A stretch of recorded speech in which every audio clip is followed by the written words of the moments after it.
ہماری آج کی گفتگو کا موضوع ہے ذکر الہی، اللہ کو یاد کرنا۔ اللہ تعالیٰ کو یاد کرنا خوبصورت ترین کاموں میں سے ایک کام ہے، بہترین عبادات میں سے ایک عبادت ہے۔ قرآن پاک میں اللہ تعالیٰ اس کے بارے میں فرماتے ہیں وَلَذِكْرُ اللَّهِ أَكْبَرُ، اور اللہ کا ذکر بہت بڑا کام ہے، بہت اچھا کام ہے۔ حقیقت یہ ہے کہ انسان جس چیز سے محبت کرتا ہے اس کو ضرور یاد کرتا ہے، اس کا ذکر کرتا ہے، دل ہی دل میں بھی اور زبان سے بھی، کیونکہ جس چیز کی محبت انسان کے دل میں ہوتی ہے وہ چیز زبان پر آ کر رہتی ہے۔ یہ ہو نہیں سکتا کہ ہم اللہ تعالیٰ سے محبت کرتے ہوں، دل میں اس کو یاد کرتے ہوں، پھر زبان سے اس کا ذکر کرنا بھول جائیں۔ ذکر الہی تو بندہ مومن کی زندگی میں غیر محسوس طریقے سے شامل ہو جاتا ہے۔ اس کی اس طرح عادت ہو جاتی ہے کہ انسان اٹھتے بیٹھتے چلتے پھرتے تنہائی میں سب کے بیچ میں بیٹھ کر اپنے رب کو یاد کرتا رہتا ہے، دل ہی دل میں یا زیر لب۔ وہ اپنے رب کو کسی حال میں بھی نہیں بھولتا، اور بھولے بھی کیوں؟ اس لیے کہ اس کی ذات پر رب کے احسانات ہر ایک سے بڑھ کر ہیں، اس کی نگاہیں ہر طرف رب کے کمالات دیکھتی ہیں، وہ ہر طرف رب کی نعمتوں کو دیکھ کر سرشار ہوتا رہتا ہے۔ وہ جس طرف بھی نظر اٹھاتا ہے وہیں اس کو رب کی قدرت اور تخلیق نظر آتی ہے، اپنے سامنے، دائیں بائیں، اوپر نیچے، ہر طرف زمین آسمان، جو کچھ بھی بنا ہوا ہے، جو کچھ بھی پھیلا ہوا ہے، وہ سب اس کے رب کا بنایا ہوا ہے۔ پھر وہ اس رب کو کیسے بھلا سکتا ہے؟ قرآن پاک میں اہل ایمان کو ذکر کرنے کی تلقین کی گئی ہے۔ اللہ سبحانہ وتعالیٰ فرماتے ہیں فَاذْكُرُونِي أَذْكُرْكُمْ، تم مجھے یاد کرو، تم میرا ذکر کرو، میں تمہیں یاد کروں گا۔ ایک اور جگہ پر فرمایا وَاذْكُرْ رَبَّكَ فِي نَفْسِكَ تَضَرُّعًا وَخِيفَةً وَدُونَ الْجَهْرِ مِنَ الْقَوْلِ بِالْغُدُوِّ وَالْآصَالِ وَلَا تَكُن مِّنَ الْغَافِلِينَ، اور اپنے پروردگار کو دل ہی دل میں عاجزی اور خوف کے ساتھ اور آہستہ آواز سے صبح و شام یاد کرتے رہو، اور دیکھنا غافل نہ ہونا، یعنی رب کی یاد سے کبھی بھی غفلت اختیار نہ کرنا۔ ایک اور جگہ پر فرمایا وَاذْكُرُوا اللَّهَ كَثِيرًا لَعَلَّكُمْ تُفْلِحُونَ، اور اللہ کا ذکر کرو کثرت کے ساتھ، بہت زیادہ۔ کیوں؟ لعلکم تفلحون، تاکہ تم فلاح پاؤ، کامیاب ہو جاؤ۔ اس سے پتہ چلتا ہے کہ اللہ تعالیٰ کو یاد کرنا کامیابی کی علامت ہے، اللہ کے ذکر میں کامیابی کی ضمانت ہے۔ مومن مردوں اور عورتوں کی صفت قرآن پاک میں یہی بیان کی گئی ہے کہ وہ بہت زیادہ اللہ کا ذکر کرنے والے ہوتے ہیں۔ سورۃ الاحزاب میں آتا ہے وَالذَّاكِرِينَ اللَّهَ كَثِيرًا وَالذَّاكِرَاتِ، اور اللہ کا ذکر کرنے والے مرد اور اللہ کا ذکر کرنے والی عورتیں جو کثرت سے اللہ کا ذکر کرتی ہیں۔ کثیراً اعد اللہ لہم مغفرۃ واجرا عظیما، اللہ نے ان کے لیے بخشش اور بہت بڑے اجر کا وعدہ کر رکھا ہے۔ اور پھر یہ کہ ذکر کرنے کے لیے کوئی خاص وقت مقرر نہیں، انسان ہر حال میں ذکر کر سکتا ہے، ہر وقت میں ذکر کر سکتا ہے۔ نبی صلی اللہ علیہ وسلم کے بارے میں آتا ہے کان یذکر اللہ فی کل احیانہ، آپ ہر وقت میں، یعنی ہر قسم کے وقت میں، یعنی دن میں یا رات میں، صبح میں یا شام میں اللہ کا ذکر کیا کرتے تھے۔ حدیث پاک میں آتا ہے، حضرت ابو موسیٰ اشعری سے روایت ہے مثل الذی یذکر ربہ والذی لا یذکرہ مثل الحی والمیت، رواہ البخاری۔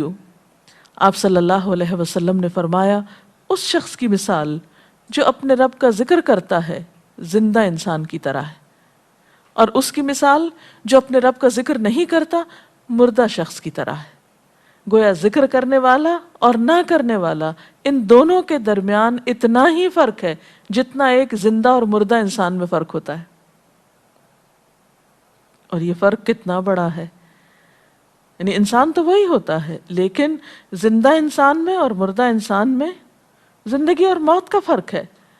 بالکل اسی طرح جو شخص اپنے رب کو یاد کرتا ہے، اس کا ذکر کرتا ہے، اس کے اندر ایک زندگی ہے، اس کے اندر ایک خاص خوشی ہوتی ہے، اطمینان ہوتا ہے. اور وہ جو نہیں کرتا اس کا دل مردہ ہوتا ہے، اس کے اندر زندگی کی کوئی امنگ نہیں ہوتی. ایک اور حدیث میں آتا ہے، نبی صلی اللہ علیہ وسلم نے فرمایا، اللہ تعالیٰ فرماتا ہے میں اپنے بندے کے خیال کے مطابق ہوتا ہوں یا خیال کے ساتھ ہوتا ہوں. جو خیال وہ میرے بارے میں رکھتا ہے میں اسی کے مطابق اس کے ساتھ معاملہ کرتا ہوں، اور میں اس کے ساتھ ہوتا ہوں جب وہ مجھے یاد کرتا ہے. گویا ذکر کرنے والے اللہ کی مدد کے مستحق ہوتے ہیں، یعنی اللہ ایسے بندوں کے ساتھ ہوتا ہے جو ذکر کرتے رہتے ہیں. اگر وہ مجھ کو اپنے دل میں یاد کرتا ہے تو میں بھی اس کو اپنے دل میں یاد کرتا ہوں، اور اگر وہ مجھے کسی جماعت میں بیٹھ کے یعنی کسی گروپ میں یعنی کہ پبلک میں بیٹھ کے یاد کرتا ہے تو میں اس کو اس سے بہتر جماعت میں یاد کرتا ہوں، یعنی فرشتوں کی جماعت میں یاد کرتا ہوں. تو گویا فَاذْكُرُونِي أَذْكُرْكُمْ، تم مجھے یاد رکھو میں تمہیں یاد رکھوں گا. تو جو شخص بھی یہ چاہتا ہو کہ اللہ تعالیٰ اس کو یاد رکھے، اس کی مشکل میں اس کی مدد کرے، تو اس کے لیے کیا ضروری ہے کہ پھر وہ ذکر کرتا رہے. اور ذکر تمام عبادات کو خوبصورت بناتا ہے. مثلا روزہ رکھنا ایک عبادت ہے، لیکن جس روزے میں ذکر الہی ہو اس کا اجر و ثواب کئی گنا بڑھ جائے گا. حج ایک عبادت ہے بذات خود، حج کا سفر ایک عبادت ہے، لیکن اس سفر میں انسان اگر ذکر الہی کرتا رہے تو اسی حج کا ثواب کئی گنا بڑھ جائے گا. اور نماز تو سراسر ہے ہی اللہ کی یاد کا نام. اقم الصلاۃ لذکری، نماز قائم کرو میری یاد کے لیے. اللہ کے ذکر کا بہترین طریقہ ہے. ایک اور موقع پر آپ صلی اللہ علیہ وسلم سے جب یہ پوچھا گیا کہ سب سے اچھی نماز کس کی، سب سے اچھا روزہ کس کا، سب سے اچھا حج کس کا، سب سے اچھا مجاہد کون، تو آپ صلی اللہ علیہ وسلم نے ہر بار یہی جواب دیا کہ جو اپنے ان کاموں میں ذکر الہی کثرت کے ساتھ کرے. اور ذکر کرنے والے ہر میدان میں آگے نکل جاتے ہیں. حدیث پاک میں آتا ہے نبی صلی اللہ علیہ وسلم نے فرمایا مفردون سبقت لے گئے. لوگوں نے پوچھا کہ یہ مفردون کون ہیں؟ فرمایا وہ مرد جو کثرت کے ساتھ اللہ کا ذکر کرتے ہیں اور وہ عورتیں جو کثرت کے ساتھ اللہ کو یاد کرتی ہیں. اور یہاں آپ نوٹ کر رہے ہیں خاص طور پر مردوں کے ساتھ ساتھ عورتوں کا ذکر بھی ملتا ہے. حضرت عبداللہ بن بصر فرماتے ہیں کہ ایک شخص نے عرض کیا یا رسول اللہ صلی اللہ علیہ وسلم، بے شک اسلام کے احکام مجھ پر بہت ہیں، یعنی ذمہ داریاں بہت ہیں، کرنے کے کام بہت ہیں. آپ مجھے کوئی ایسی بات بتائیں جسے میں اپنے لیے لازم کر لوں، یعنی میرے لیے آسان ہو اور میں پابندی سے کر سکوں. تو آپ صلی اللہ علیہ وسلم نے فرمایا لا یزال لسانک رطبا من ذکر اللہ، کہ ایک چیز پابندی سے پکڑ لو، اور وہ کیا کہ تیری زبان ہمیشہ اللہ کے ذکر سے تر رہے، ہر دم اللہ کو یاد کرتے رہو. اور یہ حقیقت ہے کہ انسان کوئی بھی کام کر رہا ہو، مثلا خواتین کھانا پکا رہی ہیں، گھر صاف کر رہی ہیں، واک کر رہی ہیں، کوئی بھی کام کر رہی ہیں اس طرح کا، تو اس میں ساتھ ساتھ اللہ کی یاد کرتی رہیں. سبحان اللہ، الحمدللہ، اللہ اکبر، استغفر اللہ، لا الہ الا اللہ، ان اذکار کا ورد کرتے رہیں، تو اس میں کام بھی ہوتا رہے گا اور اس کے ساتھ ساتھ اللہ کی یاد بھی ہوتی رہے گی. خصوصی طور پر دو کلمات ایسے ہیں جن کے بارے میں بہترین اجر کی خوشخبری سنائی گئی. آپ صلی اللہ علیہ وسلم نے فرمایا کلمتان، دو کلمات ایسے ہیں خفیفتان علی اللسان، جو زبان پہ بہت ہلکے ہیں، یعنی پڑھنے میں کچھ مشکل نہیں، ثقیلتان فی المیزان، میزان میں بہت بھاری ہیں، حبیبتان الی الرحمن، رحمان کو بہت محبوب ہیں، اور وہ کیا ہیں؟ سبحان اللہ و بحمدہ، سبحان اللہ العظیم. چلتے پھرتے، اٹھتے بیٹھتے، کام کاج کرتے، تسبیح پڑھتے رہنا، ذکر کرتے رہنا، انسان کے دل کو جہاں اطمینان بخشتا ہے وہاں اس کے کام کو آسان بھی کر دیتا ہے اور اللہ کی مدد بھی ساتھ ہوتی ہے۔ اور قرآن پاک میں ایسے لوگوں کے لیے خوشخبری ہے، الا بذکر اللہ تطمئن القلوب، سنو اللہ کے ذکر سے دلوں کو اطمینان ہوتا ہے۔ اور ویسے بھی میزان میں بہت بھاری نیکی ہے۔ ایک حدیث میں آتا ہے کہ رسول اللہ صلی اللہ علیہ وسلم نے لوگوں سے پوچھا، کیا میں تمہیں نہ بتاؤں کہ تمہارے اعمال میں سب سے اچھا عمل، سب سے پاکیزہ اور تمہارے درجات کو سب سے زیادہ بڑھانے والا، اور جو تمہارے لیے سونے چاندی کے خرچ کرنے سے زیادہ بہتر ہو، اور اس سے بھی بہتر ہو کہ تم اپنے دشمنوں سے ملو، ان کی گردنیں تم مارو اور وہ تمہاری گردنیں مارے، تو کیا ایسا عمل نہ تمہیں بتاؤں؟ صحابہ نے عرض کیا، ضرور یا رسول اللہ صلی اللہ علیہ وسلم، ہمیں ایسا عمل بتائیے۔ تو آپ نے فرمایا وہ اللہ کا ذکر ہے، یعنی تمام اعمال میں وہ سبقت لے جاتا ہے۔ اسی طرح ایک اور حدیث میں ہے، رسول اللہ صلی اللہ علیہ وسلم نے فرمایا کہ جب بھی کچھ لوگ بیٹھتے ہیں اور وہ اللہ کا ذکر کرتے ہیں، یعنی کسی مجلس میں اکٹھے ہو کر بیٹھتے ہیں، تو اللہ کی رحمت ان کو ڈھانپ لیتی ہے، ان پر سکینت نازل ہوتی ہے، اللہ تعالیٰ ان کا اپنے ہاں ذکر کرتے ہیں۔ گویا اکیلے بھی ذکر کیا جا سکتا ہے اور کسی مجلس میں اکٹھے بیٹھ کر بھی۔ پھر اسی طرح صبح و شام بھی، جیسا کہ قرآن پاک میں آتا ہے، وَسَبِّحْ بِحَمْدِ رَبِّكَ قَبْلَ طُلُوعِ الشَّمْسِ وَقَبْلَ غُرُوبِهَا، اپنے رب کی تسبیح بیان کرو سورج نکلنے سے پہلے اور اس کے غروب ہونے سے پہلے۔ ایک اور جگہ پر آتا ہے وَسَبِّحْ بِحَمْدِ رَبِّكَ بِالْعَشِيِّ وَالْإِبْكَارِ، اپنے رب کی حمد و ثنا بیان کرو عشی کے وقت یعنی عصر کے وقت، والابکار اور صبح کے وقت۔ عشی کا لفظ جو ہے یہ زوال شمس سے غروب شمس کے درمیانی وقت کو کہتے ہیں۔ پھر اسی طرح انبیاء علیہم السلام کے بارے میں ہم دیکھتے ہیں، حضرت داؤد علیہ السلام بہت خوبصورت آواز سے، بہت خوبصورت انداز میں اللہ تعالیٰ کا ذکر کیا کرتے تھے۔ نبی صلی اللہ علیہ وسلم نے ایسے لوگوں کے بارے میں بہت خوشخبریاں دی ہیں، اور سب سے بڑی خوشخبری کیا ہے کہ خود اللہ تعالیٰ کا تقرب انسان کو حاصل ہوتا ہے، انسان کے گناہوں کا کفارہ ہوتا رہتا ہے، اور بعض اذکار جو بظاہر تو بہت معمولی نظر آتے ہیں لیکن ان کا اجر و ثواب اتنا ہے کہ انسان حیران ہوتا ہے کہ اتنے کم کلمات کے بدلے اتنا بڑا ثواب۔ جیسے نبی صلی اللہ علیہ وسلم نے فرمایا کہ الحمدللہ کہنا میزان کو بھر دیتا ہے۔ اب الحمدللہ دو لفظ ہیں، لیکن جو شخص دل سے اس کو ادا کرتا ہے تملا المیزان، میزان بھر جاتا ہے اس سے۔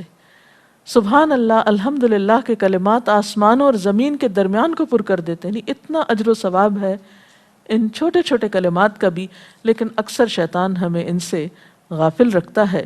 تو ضرورت اس بات کی ہے کہ ہم کثرت کے ساتھ اللہ کو یاد کرنے والے ہوں، تاکہ ہمارے دین و دنیا کے کام سنور جائیں اور آخرت میں اللہ کے محبوب اور مقرب بندوں میں ہمارا شمار ہو۔ اگر اس سلسلے میں آپ کے ذہن میں کوئی سوال ہے تو آپ کر سکتے ہیں۔ جی آپ پوچھیں۔ محترم ڈاکٹر صاحبہ، ہمیں آپ بتائیں گے کہ مسنون اذکار کی طرف ہمیں رہنمائی فرمائیے۔ بہت سی کتابیں ایسے ہیں جس میں نبی صلی اللہ علیہ وسلم سے ہر موقع کی مناسبت سے اذکار مذکور ہیں۔ مثلا آپ دیکھیے کہ آپ صلی اللہ علیہ وسلم جب نیند سے بیدار ہوتے تھے تو اس وقت اللہ تعالیٰ کے ذکر سے دن کا آغاز کرتے تھے۔ صبح کے وقت الحمدللہ الذی احیانا بعدما اماتنا والیہ النشور۔ پھر اسی طرح بستر سے اٹھنے کے بعد انسان اپنے قضاء حاجت کے لیے اگر واش روم میں جاتا ہے تو اس وقت بیت الخلاء میں داخل ہونے کے وقت کا ذکر ہے۔ پھر بیت الخلاء سے باہر آنے کے وقت نبی صلی اللہ علیہ وسلم جب تہجد کے وقت اٹھتے تھے تو وضو سے پہلے آسمان کی طرف نگاہ اٹھا کر سورۃ آل عمران کی آخری آیات پڑھا کرتے تھے۔ پھر اسی طرح سحری کے وقت خاص طور پر استغفار کا حکم ہے۔ پھر انسان وضو کرتا ہے تو وضو سے قبل اور وضو کے آخر میں ذکر بتایا گیا، اور وضو کے آخر کا ذکر سبحانک اللہم و بحمدک اشہد ان لا الہ الا انت استغفرک و اتوب الیک کا اتنا ثواب بتایا گیا کہ ایسے شخص کے لیے جو پابندی کے ساتھ یہ ذکر کرتا ہے اس کے لیے جنت کے 8 دروازے کھل جاتے ہیں۔ پھر اسی طرح جب انسان گھر سے نکلتا ہے، مسجد کی طرف جاتا ہے، مرد حضرات، تو گھر سے نکلنے کے وقت کی دعا ہے، پھر اسی طرح راستے میں پڑھنے کی، پھر مسجد میں داخل ہونے کی، پھر مسجد کے اندر، پھر مسجد سے باہر نکلتے وقت، پھر دوبارہ گھر آتے ہوئے بازار سے اگر گزرتا ہے تو اس وقت کا ذکر ہے، پھر گھر میں داخل ہونے کا ذکر ہے، پھر اگر کچھ کھا رہا ہے انسان تو بسم اللہ پڑھ کر کھانے کا آغاز کرتا ہے اور الحمدللہ کے ساتھ پھر اختتام کرتا ہے، پھر اسی طرح چھینک آنے پر ذکر ہے، پھر مرغا اگر آذان دیتا ہے تو اس وقت کا ذکر ہے، پھر مؤذن کی آذان سن کر انسان اس کو جواب دیتا ہے، اس کے بعد کا پھر ذکر ہے، پھر اسی طرح انسان کسی کے ساتھ جب معاملہ کرتا ہے، کہیں وعدہ کر رہا ہے تو اللہ کو یاد کرتا ہے انشاءاللہ کہہ کے، پھر اسی طرح کوئی اچھی چیز دیکھتا ہے ماشاءاللہ کہتا ہے، کہیں استغفر اللہ کہتا ہے۔ تو بندہ مومن کی زندگی کا کوئی مقام اور کوئی موقع ایسا نہیں جس کے بارے میں نبی صلی اللہ علیہ وسلم نے کوئی نہ کوئی خوبصورت انداز کا ذکر نہ سکھایا ہو۔ حتیٰ کہ انسان شام ہوتی ہے تو پھر صبح و شام کے اذکار ہیں، پھر اسی طرح ہر نماز کے بعد کے اذکار ہیں، تسبیحات ہیں، پھر بستر میں جاتے وقت کی دعا ہے، پھر اسی طرح اگر آپ کسی بیمار کی عیادت کرنے کے لیے گئے ہیں تو اس وقت کی دعا ہے، اگر کوئی بیمار ہو جاتا ہے تو اس کے اوپر پڑھی جانے والی دعائیں ہیں۔ یعنی کوئی بھی زندگی کا گوشہ ایسا نہیں جس میں ذکر الہی کی طرف ہمیں متوجہ نہ کیا گیا ہو۔ اور حقیقت یہ ہے کہ انسان جب اس دنیا سے رخصت ہوتا ہے اور اگر لا الہ الا اللہ پر اس کی موت آتی ہے تو انشاءاللہ اس کے لیے بشارت ہے جنت میں جانے کی، لیکن یہ اسی وقت ہو سکتا ہے جب ہم اپنے عام حالات میں ذکر کے عادی ہوں۔ یہ نہیں ہو سکتا کہ عام طور پر ہم غافل رہیں اور اچانک موت کے وقت ہمیں یاد آ جائے۔ اور بات یہ ہے کہ جس خیر پر انسان دنیا سے رخصت ہوتا ہے اسی پر پھر قیامت کے دن اٹھایا جائے گا، اس لیے ذکر کو اپنی عادت میں شامل کر لینا چاہیے۔ جی آپ پوچھیے۔ ذکر اور دعا میں کیا فرق ہے؟ کیا دعا بھی ذکر میں شامل ہے یا ذکر اور دعا دو مختلف چیزیں ہیں؟ ذکر اور دعا دونوں ایک ہی چیزیں ہیں۔ ذکر کا مطلب ہے اللہ کو یاد کرنا۔ بعض اوقات انسان صرف دل میں یاد کرتا ہے، زبان سے نہیں بھی دہراتا تو وہ بھی ذکر شمار ہوتا ہے۔ بعض اوقات انسان کوئی مسنون کلمات کہتا ہے، بعض اوقات اللہ تعالیٰ کی تعریف اپنی زبان میں بیان کرنا، یہ بھی ایک طرح سے ذکر کرنا ہوتا ہے۔ اور دعا میں خاص طور پر کسی چیز کا مطالبہ کیا جاتا ہے، یہ کچھ مانگا جاتا ہے اللہ تعالیٰ سے۔ یعنی ہر دعا ذکر ہے لیکن ہر ذکر دعا نہیں ہوتی۔ ذکر کی کئی قسمیں ہیں جن میں سے ایک دعا بھی ہے۔ جی آپ پوچھیں۔ کیا ذکر کے لیے ہر وقت باوضو رہنا ضروری ہے؟ ذکر کے لیے ہر وقت باوضو رہنے کی شرط نہیں ہے۔ قرآن پاک میں اللہ تعالیٰ فرماتے ہیں الذین یذکرون اللہ قیاما وقعودا وعلی جنوبہم ویتفکرون فی خلق السماوات والارض ربنا ما خلقت ھذا باطلا سبحانک فقنا عذاب النار۔ وہ لوگ جو اللہ کو یاد کرتے رہتے ہیں کھڑے ہو کر، بیٹھ کر، لیٹ کر، اپنے پہلوؤں پر، اور کائنات میں غور و فکر کرتے رہتے ہیں، کہتے ہیں کہ پاک ہے تو اے ہمارے رب، ہمیں آگ کے عذاب سے بچا۔ تو اس سے یہ پتہ چلتا ہے کہ انسان بیٹھ کر، چلتے پھرتے اور لیٹ کر بھی اللہ کو یاد کر سکتا ہے۔ اب لیٹنے کی حالت ایسی جس میں سونا بھی شامل ہے، تو سوتے ہوئے اگر انسان ڈر جائے یا کوئی برا خواب ہے تو اس وقت بھی ذکر کرنا، مسنون ذکر موجود ہے۔ یعنی اس وقت بھی نبی صلی اللہ علیہ وسلم نے دعا مانگنے کا طریقہ بتایا کہ اب کیا پڑھو، تاکہ تم اس خواب کے خوف سے، اگر کوئی ناپسندیدہ خواب ہے تو اس سے باہر آ جاؤ۔ تو اب آپ دیکھیں کہ سو کر تو وضو باقی نہیں رہتا، اور اگر اللہ کی یاد کے ساتھ ہر وقت باوضو ہونے کی شرط ہوتی تو پھر تو شاید ہی کوئی ذکر کر سکتا ہر وقت، کیونکہ ایک مشکل کام ہے۔ وضو نماز کے لیے شرط ہے، نماز وضو کے بغیر نہیں ہوتی، لیکن ذکر آپ وضو کے بغیر کر سکتے ہیں، اور اس میں درود شریف بھی شامل ہے، آیت کریمہ بھی شامل ہے۔ ہاں افضل ہے اگر آپ کو توفیق اللہ نے دی کہ آپ وضو کے ساتھ ہیں اور وضو کے ساتھ ذکر کریں، لیکن اگر باوضو نہیں ہے تو ذکر سے آپ کو کوئی چیز روک نہیں سکتی، الا یہ کہ آپ بیت الخلاء میں ہیں، اس وقت ذکر نہیں کرنا چاہیے۔ ادروائز آپ عام روٹین کے نارمل کاموں میں اللہ تعالیٰ کو یاد کر سکتے ہیں، خواہ وضو سے ہوں یا بغیر وضو کے ہوں۔ جی آپ قرآن پاک جو ہم پڑھ رہے ہوتے ہیں تو کیا ضروری ہے کہ ہم بہت پراپرلی بیٹھ کر پڑھیں یا ہم ٹیک لگا کے یا ہم اپنے بستر پہ بھی پڑھ سکتے ہیں؟ افضل تو یہی ہے، پسندیدہ یہی ہے کہ انسان با ادب بیٹھے، لیکن اگر آپ قرآن پاک کا کچھ حصہ زبانی یاد کیے ہوئے ہیں، کچھ صورتیں ایسی آپ کو آتی ہیں اور آپ چلتے پھرتے ان کی دہرائی کرنا چاہتے ہیں تو ایسا بھی کر سکتے ہیں۔ اجتماعی ذکر کی کیا کیا صورتیں ہو سکتی ہیں؟ اجتماعی ذکر میں قرآن پاک کا پڑھنا، پڑھانا، سیکھنا، سکھانا، اس کو یاد کرنا، یہ تمام چیزیں آتی ہیں۔ اس کے ساتھ ہی آج کا پروگرام کا وقت ختم ہوتا ہے، اجازت چاہتے ہیں۔